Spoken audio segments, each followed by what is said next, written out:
We're back again. It's still Monday, but this time it's Monday evening. Um, just about 5:20.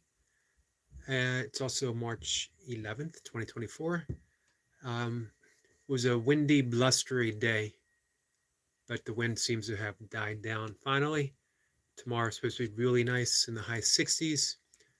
We're going to take a long walk out to the turtle pond. It's about 2 miles away from my house, um, and it is a very small pond, but it's filled, packed with turtles of all sizes, snapping turtles, huge, huge snapping turtles, um, covered in moss and grass on the back.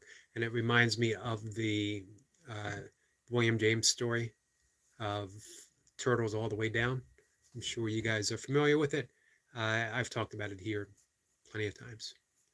So right now, we're going to read from my blog and sticking with the nature theme. Nature, yoga, meditation, to me, it's all one thing. It's all interconnected. I can't talk about one without at least infering the other. Infering? That is the right word I'm searching for, I think. Um, they're just, it's beyond being connected. I mean, the word yoga itself means union, joined. And the practice of yoga is the realization of that unity. Sometimes it's hard for me to explain. I think it's a hard concept to explain because of the language that we use when we say joined or yoked or unity, union. It implies one thing um, being joined to another.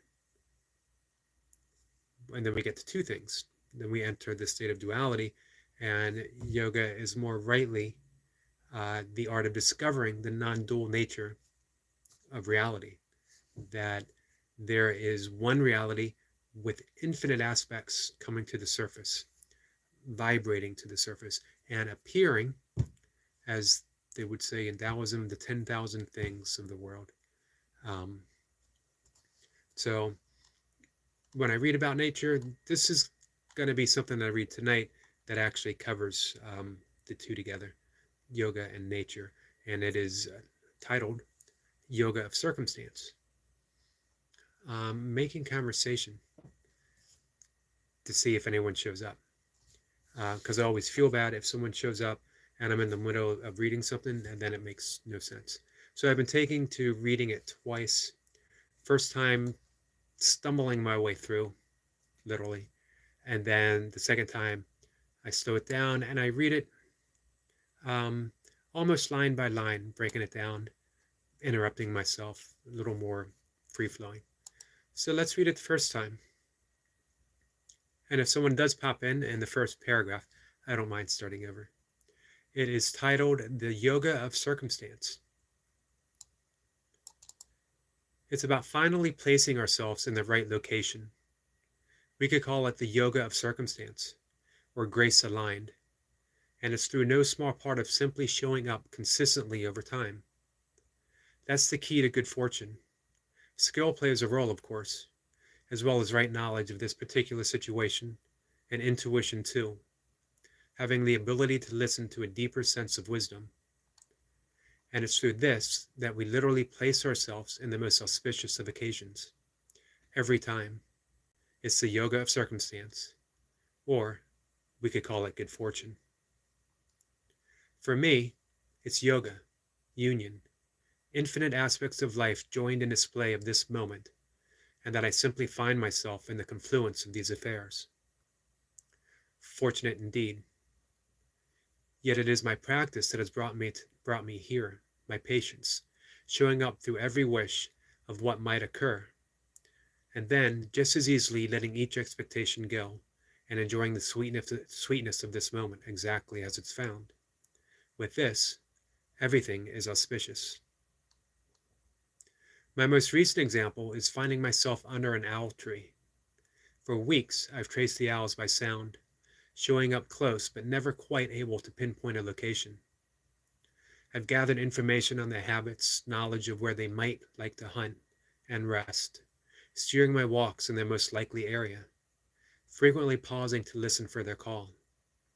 Most often, nothing, only insects, occasionally hearing a car in distant commute, or an early rising, heavy-footed runner drawing near. But sometimes, if they keep showing up, magic happens. I find myself beneath an owl tree, happily listening to their calls, watching their silhouette framed against the still dark sky, catching them in flight as they return from their hunt. The yoga of circumstance brought me here, with time acting in my favor as a key participant for these events to happen. My morning practice is to show up, walking each morning, placing myself in their most likely location, and then simply being patient. What I discover is the joy of practice, that there doesn't have to be a particular reward aside from the pleasure of these early morning outings. That every moment is auspicious, aligned by grace, magical. It's all the yoga of circumstance, every bit of it. So, that time wasn't too bad. I stumbled a few times, but I kept on talking. So let's go through it slowly. Let me explain briefly before I do that I go out and walk every morning. I'm up at 3 a.m.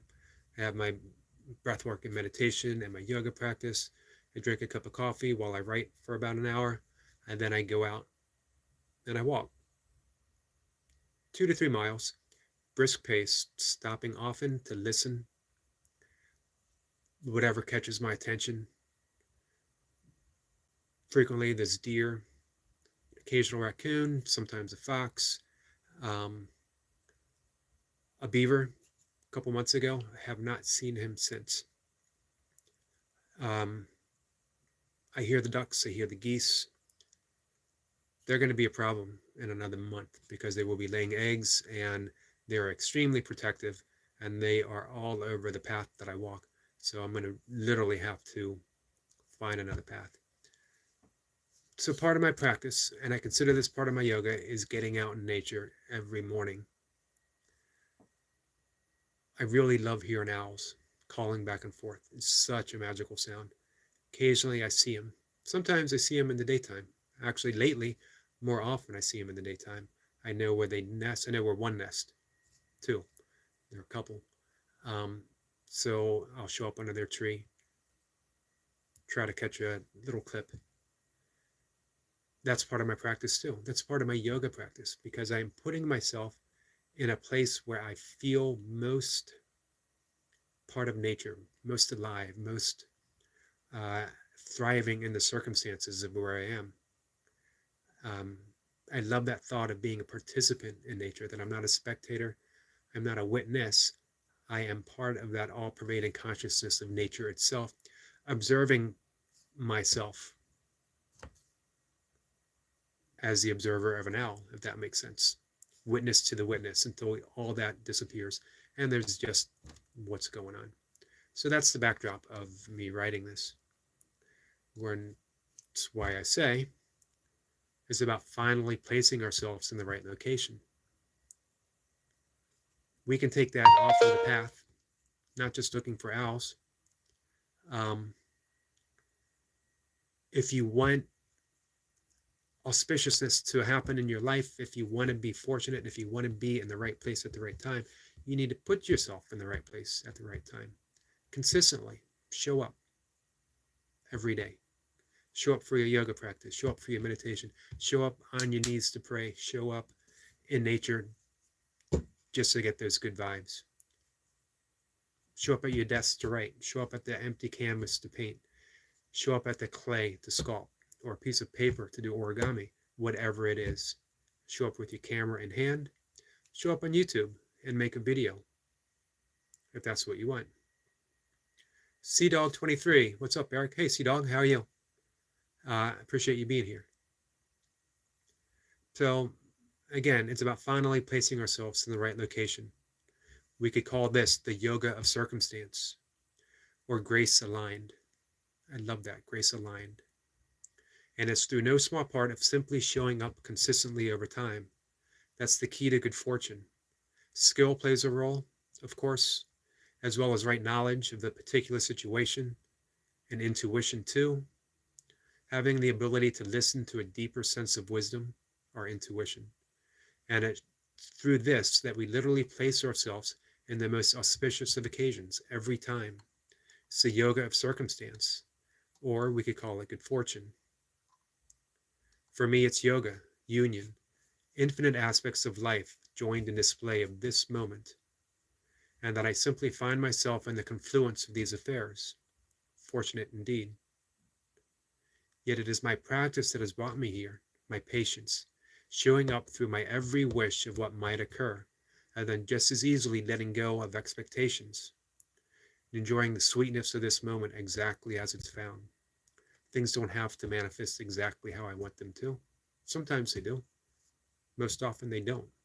That doesn't deny the sweetness of this moment of simply being outside, taking a walk in nature, hoping I see an owl, hoping I see something that grabs my attention and imagination. But if I don't, man, I'm out in nature, 4 o'clock in the morning, by myself, most of the time. As I said, with this, everything is auspicious. My most recent example is finding myself under an owl tree. For weeks, I've tracked the owls by sound, showing up close, but never quite able to pinpoint a location. I've gathered information on their habits, knowledge of where they like to hunt and rest, steering my walks in the most likely area, frequently pausing to listen for their call. Most often, nothing. Only insects, occasionally hearing a car in distant commute, or an early rising heavy-footed runner drawing near. But sometimes, if I keep showing up, magic happens. I find myself beneath an owl tree, happily listening to their calls. Watching their silhouette, framed against the still dark sky, catching them in flight as they return from their hunt. The yoga of circumstance brought me here, with time acting in my favor as a key participant for these events to happen. My morning practice is to show up, walking each morning, placing myself in their most likely location, and then simply being patient. What I discover is the joy of practice, that there doesn't have to be a particular reward aside from the pleasure of these early morning outings, that every moment is auspicious, aligned by grace, magical. It's all the yoga of circumstance, every bit of it. So that's it, second time through. I don't know why the second time goes smoother than the first, but it does. Just showing up. If you guys want magic in your life, just keep showing up. Don't give up. Make it a joy. It doesn't take undue effort. There is an entire principle in yoga of least Taoism too, least action. It's Vedic wisdom, that it is not always putting a nose to the grindstone. Sometimes it's the right action, being in the right place at the right time, and knowing when that right place. And here's the secret: where you are is always the right place, because that's where you start. If you want to grow your YouTube channel, make videos, put it out there, participate with other people. That was a big thing for me, participating in other channels, even channels that I normally might not be drawn to. And what I find is, again, magic happens. It's auspicious, because they're some of the best people that I met online. Incredible. Don't limit where magic can be found. It's all about. So, with that, guys, I'm going to call it a night. Take care. Thanks for dropping by. Thanks for watching later. Hey, I'd appreciate it if you liked and shared. I seldom over a year and a half of having a YouTube channel, making videos, hundreds of videos now, and I think I might have said like and share 2, 3 times. I need to make a habit of it because I am um, putting myself out there on YouTube, social media. I am sharing my work, I'm sharing my workouts, I'm sharing my writing. This is actually from a year ago, by the way, a little over a year ago. Well, no, actually, last September, 2023. So technically a year ago. So yes, I'd appreciate it if you liked, if you shared, if you subscribe, if you're not a subscriber, all that stuff, all the stuff that people say, I'd appreciate it. So thank you guys. Take care.